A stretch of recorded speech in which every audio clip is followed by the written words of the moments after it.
მოგესალმებით კიდევ ერთხელ მიუსალმებ მაყურებელს. ჩვენ გუში ქონდა ბრიფინგი პარტიის ოფისში, მე და ბატონ ლევან ფერაძეს, რომელიც არის ძალიან სამეცნიერო საზოგადოების ძალიან ცნობილი პატრიცემული ექიმი და მათ შორის გახლავთ რა თქმა უნდა ჩვენი პოლიცაბჭოს წევრი, ჩვენი პარტიის წევრი. ჩვენ რა თქმა უნდა მიმართეთ ისე როგორც სხვა აქტორებმა პოლიტიკურმა საქართველოში საერთაშორისო საზოგადოებას შესაბამის ორგანოებს რომ საჭირო არის აუცილებლად საერთაშორისო გამოძიების ჩატარება, იმიტომ რომ არსებობს მაღალი გონივრული ეჭვი, უკვე ძალიან მაღალი გონივრული ეჭვი, იმიტომ რომ ძალიან მყარი საკმაოდ მტკიცებულებები დაიდო BBC-ს გამოძიებით, რომელშიც გამოჩნდა, ხო, რომ არათუ საქმე გვაქვს რაღაც კონკრეტულ დანაშაულთან, რომელიც საქართველოს კანონმდებლობით არის გათვალისწინებული, არამედ გვაქვს საქმე საერთაშორისო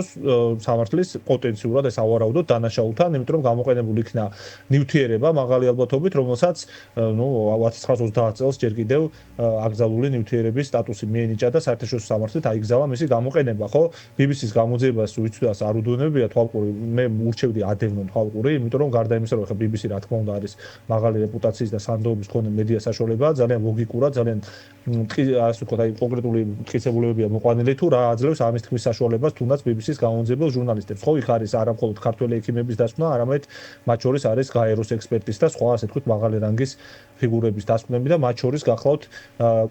ყოფილი კონკრეტული ასე ვთქვათ საქართველოს ზავო სტრუქტურის თანამშრომლების განცხადებები და ჩვენებები, ხო? ამიტომ ჩვენ ვსაუბრობთ მაღალი ალბათობით, აი ძალიან მაღალი სტანდარტით, მაღალი ალბათობით დანაშაულზე, რომელიც არის საერთაშორისო სამართლით გათვალისწინებული და არა მხოლოდ ქართული კანონმდებლობით. რაც შეეხება ჩვენ მიმართვას, ჩვენ მიმართვის გარდა ახლა ბევრი ჩვენი პარტიის წევრი იყო ასევე მოწამლული ინტოქსიკაცია განიცადეს და თვეების მანძილზე ქონდა სხვა პრობლემები ჯანმრთელობის. ბატონ ლევანიც თავის გუნდთან ერთად აუცილებლად შეისწავლის ამ საქმეებს და თუ დაიწყება ასეთი გამოძიება აუცილებლად ვითანაშრომლებთ ჩვენი რესურსებით ამ გამოძიებასთან, იმიტომ რომ ხა ძალიან მნიშვნელოვანი გახავთ ხალხო, ეს არის უდიდესი საერთაშორისო სკანდალი. მე მიმართავ ხა ოცნების ძალიან სამწუხაროა, როდესაც ოცნების პროპაგანდა ასეთ სენსიტიურ თემას და ეს არის შემზარავი პირდაპირ უთქვი, დღეს ვადევნებდი თვალყურს მათ პროპაგანდისტულ სოციალურ გვერდებს, სადაც აი თითქოს დაუნდათ რომ რაღაცა ხუმრობად და ესე რაღაც გააშარჟონ ეს თემა და იქ იყო შეკრებილი არა მხოლოდ თქვენ მიერ აკაცუკებად, ნაცებად და არ ვიცი ერის ტრებად წოდებული ადამიანები, არამედ ახლა თბილისში ვცხოვრობ, ხო ახლა და მე მახსოვს რომ იქ ხედავდი ადამიანებს, რომლებიც მუშაობენ, ეხაც არიან, არ ვიცი, ოცნების მომხრეები, ალბათ რო კითხო ზოგიერთი მათგანი, ну ყოველ შემთხვევაში ახლა მომხრე თუ არ არის, ყოველ შემთხვევაში კვლავინდებურად მუშაობენ, აი ესე აქტიურად აღარ გამოხატავენ პოლიტიკურ პოზიციას, ანუ ოჯახის წევრებიც იყვნენ, ახლობლებიც იყვნენ, მეგობრებიც იყვნენ, თვითონ ოცნების წევრების და პროპაგანდისტული საშუალებების ნებისმიერ ოცნების სტრუქტურაში შეადგენენ იმ ხალხის ახლობლები, ნათესავები იყვნენ იმ აქციაზე და ამ ადამიანებს დღეების მანძილზე რომ წამლავდნენ და მაღალი ალბათობით რომ მათ ჯანმრთელობასთან სიცოცხლეს საფრთხე ექმნებოდა, ეს ახლა სასაცილო ნამდვილად არ გახლავთ, ხო? ამიტომაც ამ თემაზე აუცილებლად უნდა იყოს წარმოებული გამოძიება და ეს არის უდიდესი საერთაშორისო სკანდალი, რომელშიც გახვეულ ალბათ ივანიშვილი, იმიტომ კიდევ ერთხელ ვიმეორებ, ფაქტი, აი სახეზე არის ფაქტობრივად საერთაშორისო სამართლით გათვალისწინებული კაცობრიობის წინააღმდეგ, ხო? დანაშაული ქიმიური იარაღის გამოყენება და როცა ვსაუბრობ ჩვენ კონკრეტულად მარტივ ადამიანურ დასკვნაზე, ხა საქართველოში აქციები როდის არ ყოფილა, ხო? სანამ ეს დასკვნები დაიდებოდა, სანამ ეს ჩვენებები იქნებოდა კონკრეტული ექსპერტების და ძალოვანი სტრუქტურის თანამშრომლების, მანამდე ადამიანები 2019 წელსაც მოყოლი ვართ დარბევაში, 20-ში, 21-ში, მაგრამ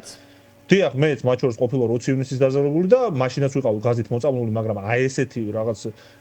ესეთი მოწამვლის ფაქტი მეც არ მახსენდება. ჩემი კონკრეტულ შემთხვევაში მოხდა რომ 20 ივნისს დიახაც ვიყავი მსხვერპლი ერთ-ერთი, ასე ვთქვათ,